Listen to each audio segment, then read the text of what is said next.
Social engineers love getting their hands on records. Anything that gives them an upside. So for example, personally identifiable information about people in an organisation, or organisational strategies, or even internal phone directories for companies. All of these things are enormously valuable to the social engineer. Proper record destruction is absolutely essential, and a really good example of what goes wrong when that doesn't happen is what we looked at earlier on in the course around dumpster diving. If records are just thrown in the trash can and not properly destroyed, that presents a risk in that an adversary may later on obtain those records.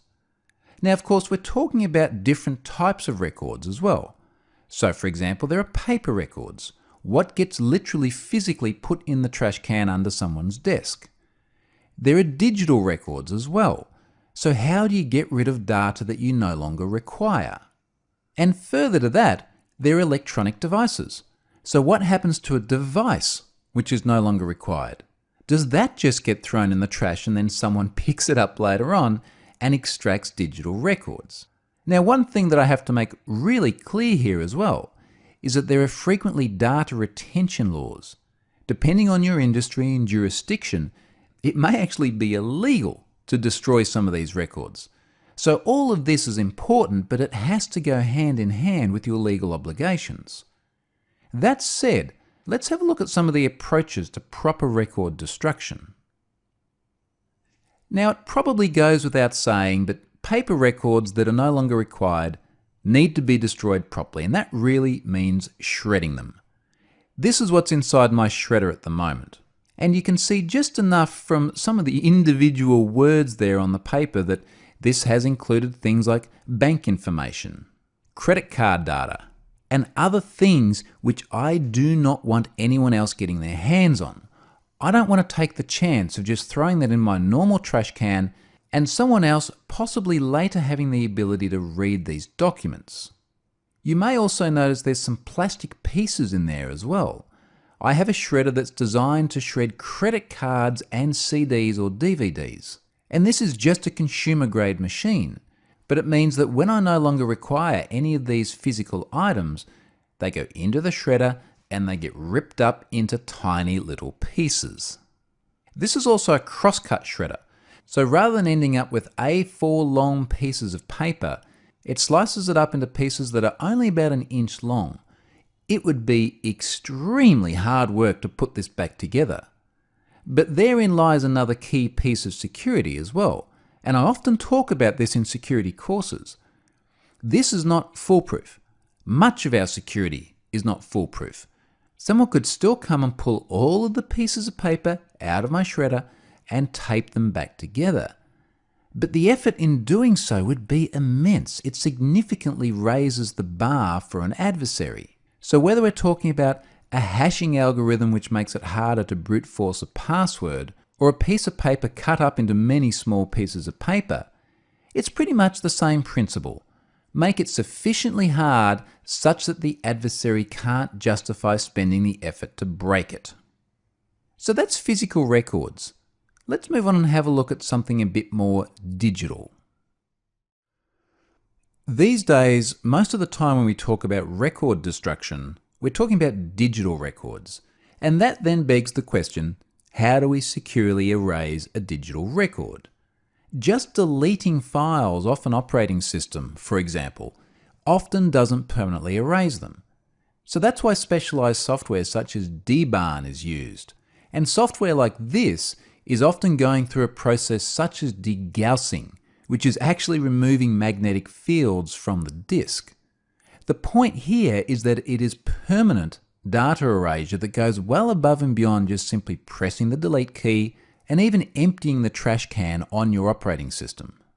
It's also worth noting though that particularly a process like degaussing is all about erasing magnetic fields, which is not what solid-state drives use. And in fact, you can see a promotion on the right side of the screen here about a tool specifically designed to erase SSDs.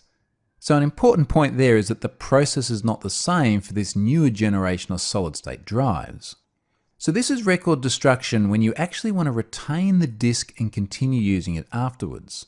But let's have a look at permanent destruction of electronic devices where you have no desire for them to ever work again. I recently needed to dispose of some hard disks. And in this case, they were very old disks that I just had laying around. I simply didn't have a need for them anymore. They were disks such as the one you can see on the top here, a 2 gigabyte disk. This dates back quite some time. I had no idea what data was left on it, and I didn't particularly want to go through and individually degauss every one. So how do we destroy physical devices such as this? I ended up electing for a rather primitive means of destruction. Now, as basic as a sledgehammer might look, it is enormously effective because once these devices are beaten into an inoperable state, the chances of them ever being read by an adversary in the future are very low. Certainly, I did make sure that all the platters there were dented and damaged in ways that they could never be read without significant effort. But it goes back to the point about the shredder and piecing together the paper again as well. A sufficiently motivated adversary, let's say a nation state, could most likely retrieve some amount of data from these devices.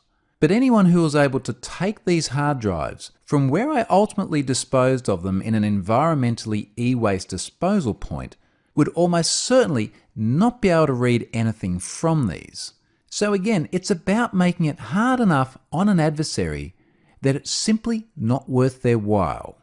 However, if you're really serious about the destruction of electronic devices that hold data, you'd look at something more like this. This is exactly what it sounds like. Imagine your shredder for paper except you fed hard drives into it. These are really heavy-duty industrial machines with massive gears and teeth that will literally shred metal. As therapeutic as it might be, smashing hard drives with a sledgehammer, this is way more effective and way more scalable as well. So organisations that regularly have to dispose of items that could contain electronic records use devices like this. Now, as you can see here, a dedicated hard drive shredder takes everything from hard drives to mobile phones to PDAs to backup tapes. This munches everything down into very small pieces which even a very determined adversary would find impossible to put back together. So that's record destruction of paper, digital, and electronic devices. Let's move on now and look at something that's also a bit different, and that's physical security.